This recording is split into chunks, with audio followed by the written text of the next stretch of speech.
বাংলাদেশের বিভিন্ন জায়গায় যখন শহীদ পরিবারের সাথে কথা বলি, আমাদের আহত যোদ্ধাদের সাথে কথা বলি, তখন তারা সবচেয়ে গুরুত্বপূর্ণভাবে যে বিষয়টি চায় সেটা হচ্ছে যাদের মাধ্যমে যেই খুনিরা সক্রিয়ভাবে থেকে কিংবা পিছন থেকে হুকুম দিয়ে এত বড় একটি গণহত্যা চালিয়েছে তাদের বিচার করা। কিন্তু আজকে এই বিচারিক প্রক্রিয়াটি সরাসরি কিংবা প্রত্যক্ষ পরোক্ষভাবে বাধাগ্রস্ত হচ্ছে।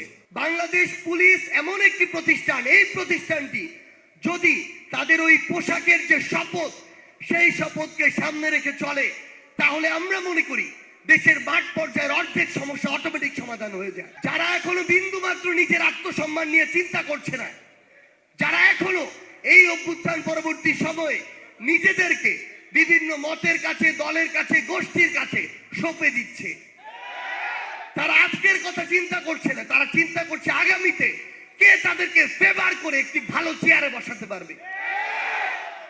ঠিক একই জিনিস আমরা বাংলাদেশের রাজনৈতিক দলগুলোর মধ্যেও দেখতে পাচ্ছি। আগে একটা একটা করা হতো, এখন একাধিক নাম আসছে। এই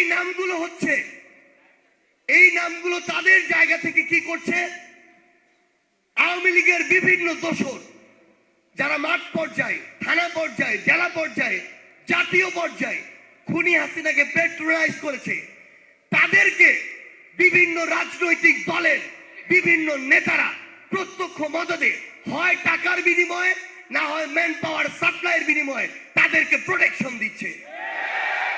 আমরা এসব সংস্কারের গল্প মারি, আমরা অন্তর্বর্তীকালীন সরকারকে গালি দেই, আমরা সমন্বয়কদের গালি দেই, কিন্তু যারা এই কলকাঠিগুলো নাড়ছে তাদের কথা মুখে নিতে আমাদের সমস্যা কোথায়? কেন অন্তর্বর্তীকালীন সরকারকে ধরবো না? আজকে অন্তর্বর্তীকালীন সরকার যখন ওষুধের উপরে ভ্যাট দেয়, যখন এই যে আমাদের ফোনে আমরা কথা বলি সেগুলোর উপরে যখন ভ্যাট বাড়ায়, যখন আবার ইন্টারনেটের দাম বাড়ায়, তখন আমরা তাদেরকেও প্রশ্নবিদ্ধ করব। কিন্তু যারা এই পুরো সিস্টেমটিকে নিজের ক্ষমতায় আসার একটি রাস্তা হিসেবে শুধুমাত্র অপব্যবহার করার চেষ্টা করছে, তাদেরকে প্রশ্ন করার মতো কেন আমার বুকে ওইটুকু সাহস থাকবে না?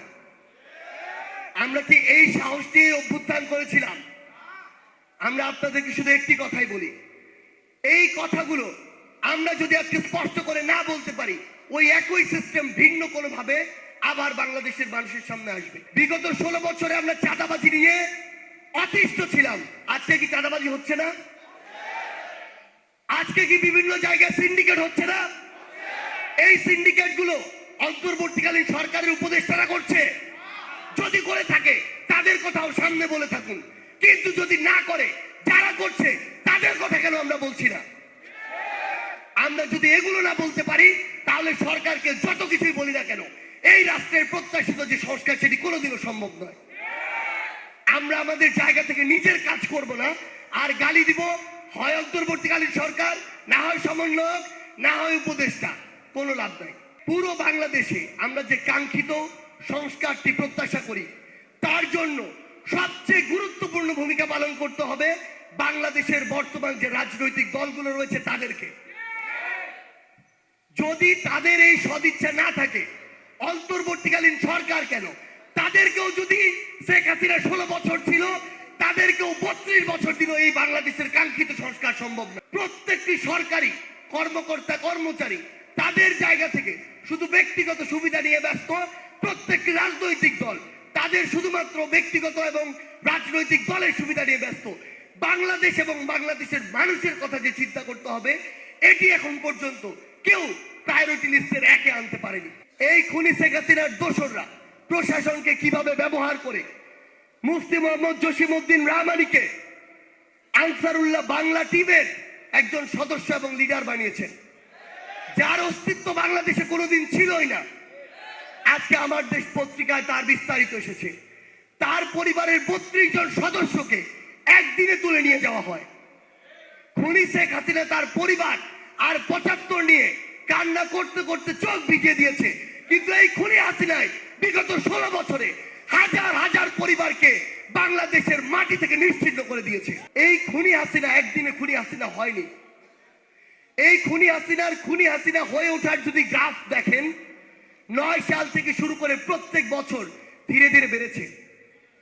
কিন্তু সবচেয়ে বড় কথা হচ্ছে আমরা আগামীর বাংলাদেশে আজকে থেকে 16 বছর পরে আবার কাউকে খুনি হয়ে উঠতে দিব কিনা, ফ্যাসিস্ট হয়ে উঠতে দিব কিনা, স্বৈরাচারী হয়ে উঠতে দিব কিনা, এটা আমাদের আজকের কাজের উপরে নির্ভর করে, আজকের প্রতিবাদের উপরে নির্ভর করে। যেইভাবে ওই সীমান্তে আমার বিডিআরের যে ভাইরা তাদের পাশে গিয়ে আমার এক কৃষক শিরা টান করে কাস্তে নিয়ে দাঁড়িয়ে গিয়েছে।